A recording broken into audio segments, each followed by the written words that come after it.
Dunia pendidikan berduka atas meninggalnya mahasiswa Universitas Udayana, Timothy Anugrah Saputra. Polisi masih mengusut penyebab kematian mahasiswa Universitas Udayana Bali, Timothy Anugrah Saputra. Bukan cuma soal tragedi meninggalnya seorang mahasiswa, tapi juga soal matinya empati sejumlah mahasiswa. Dari alat bukti yang ada, hasil pemeriksaan, kita menduga kuat bahwa yang bersangkutan membunuh. Lantas apa yang menyebabkan Timothy meninggal dunia kalau bukan karena dibully? Halo rekan-rekan, kami dari kelompok 7 akan menyajikan proyek UAS penalaran reflektif. Kami memilih kasus tragedi Timothy Anugrah Saputra untuk dianalisis secara kritis. Kami akan fokus pada bagaimana penalaran reflektif dapat membantu kami dalam mengidentifikasi klaim, mengevaluasi argumen, dan mengenali kesesatan berpikir dalam kasus sensitif seperti ini. Mari kita telaah kasus ini lebih lanjut.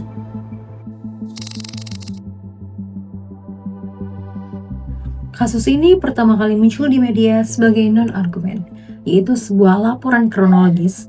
Tujuannya hanya menginformasikan fakta tanpa meyakinkan. Berita hanya melaporkan Timothy meninggal setelah jatuh dari gedung, diikuti dengan perundungan di grup chat. Di sini eksplanasinya adalah screenshot ejekan yang digunakan sebagai explanandum untuk menjelaskan reaksi publik, bukan hanya sebagai argumen formal. Dalam kasus ini, kami mendefinisikan 3 jenis klaim utama. Yang pertama, klaim faktual. Rekaman CCTV di lantai 4 gedung Visip Unut tersebut dilaporkan rusak pada saat peristiwa sedang terjadi. Yang kedua, klaim nilai. Tindakan yang dilakukan terhadap Timothy adalah perilaku yang keji dan merupakan pelanggaran etika kemanusiaan. Yang ketiga, yaitu klaim kebijakan. Pemerintah seharusnya membuat undang-undang mengenai sanksi pidana terhadap pelaku perundungan di kampus. Ketiga klaim-klaim ini akan membentuk diskusi publik. Pihak yang pro sanksi tegas berargumen bahwa perundungan itu harus dihentikan. Biasanya mereka menggunakan dua pola argumen dedukatif. Yang pertama, modus ponens. Jika mahasiswa melakukan ujaran kebencian, P, maka ia melanggar kode etik Q. Pelaku terbukti melakukan P, jadi mereka melanggar kode etik Q. Kedua, silogisme hipotesis. Jika perundungan diabaikan, A, maka korban merasa tidak aman, B. Jika korban merasa tidak aman, maka lingkungan kampus gagal, C.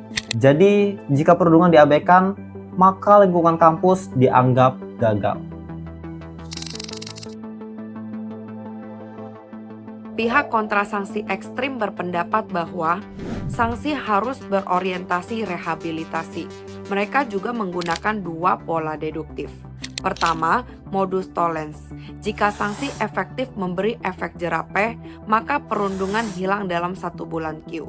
Padahal, perundungan masih bisa terjadi bukan Q. Jadi sanksi itu belum efektif bukan P. Kedua, silogisme disjungtif. Sanksi harus berupa skorsing A atau peringatan keras B. Kampus memilih peringatan keras B, jadi sanksi yang diterapkan adalah skorsing B. Kesesatan pertama yang kami temukan adalah argumentum ad ignorantiam atau acuan kepada ketidaktahuan. Contoh, karena kepolisian belum dapat membuktikan bahwa ejekan di chat adalah satu-satunya penyebab kematian, maka kita harus menyimpulkan bahwa chat itu sama sekali tidak berbahaya. Ini sesat karena kesimpulan ditarik berdasarkan ketidakadaan bukti untuk klaim tunggal. Padahal, kurangnya bukti X tidak membuktikan bukan X. Kesesatan yang kedua adalah argumentum ad hominem atau serangan pribadi. Contohnya, orang yang meminta sanksi maksimal bagi pelaku hanyalah seorang aktivis yang tidak pernah berkuliah di jurusan yang sama dan hanya mengejar popularitas. Pendapatnya mengenai sanksi tidak perlu didengarkan. Argumen ini sesat karena menyerang pribadi penuntut. Ad hominem, alih-alih menyerang validitas argumen mereka, latar belakang seseorang tidak menentukan kebenaran klaim. Kami menyusun argumen induktif untuk menarik kesimpulan umum bahwa kasus Timothy Anugrah, kasus X di UI, dan kasus Y di ITB semuanya didahului oleh perundungan. Kesimpulan induktifnya sangatlah probable bahwa perundungan, baik verbal maupun digital, merupakan faktor pemicu utama sebagian besar kasus bunuh diri mahasiswa di Indonesia. Argumen ini kuat karena didukung oleh observasi berulang. Penutup analisis deduktif, kampus harus memilih entah mengambil tindakan tegas P atau kehilangan kepercayaan publik Q. Kampus harus tegas, jadi kampus harus mengambil tindakan tegas. Demikianlah hasil analisis kami. Kami telah menyelesaikan analisis kritis dengan mengidentifikasikan klaim, menganalisis argumen deduktif dan induktif, serta mengevaluasi dua kesesatan berpikir informal. Solusi reflektif yang kami tawarkan adalah kampus harusnya fokus pada edukasi empati dan pengawasan ketat terhadap digital. Kasus Timothy ini seharusnya menjadi kasus terakhir dan bukan sekedar headline yang dilupakan saja. Tanpa empati, pendidikan hanya menghasilkan orang berbahaya. Kami dari kelompok 7 penalaran reflektif mengucapkan terima kasih.